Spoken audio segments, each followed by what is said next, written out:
Yo yo yo yo, may natagpuan na naman tayo dito.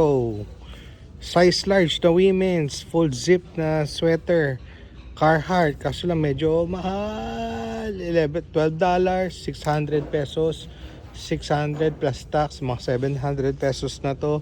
Bebenta mo sa Pilipinas sa tawaran lang. So hindi ko alam kung kukunin ko to. Ito round 3 and New York, parang hindi naman siguro to made in Thailand. Wala, titingnan ko lang siya. Pero ito Detroit na Majestic, made in saan to? Indonesia. So baka hindi ito. Pero ito made in Korea. Pero $13.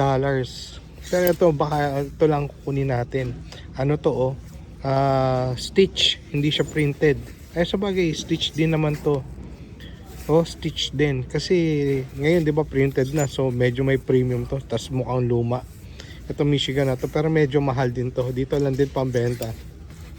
Transport na vest, made in USA, size large. So pinag-iisipan ko to. Ito kukunin ko to. RLX na pambenta lang dito. Ano to? Yan, Ralph Lauren. Kaso ng size small.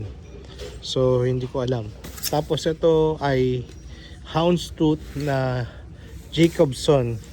Ito yung gumagawa ng ng Burberry, o at least hindi sa pagkakalam ko, pero research ko pa. Tingnan ko kung anong kukunin ko sa mga to, okay? Pero malamang sa malamang ito lang, itong Michigan na jacket lang. Yan lang.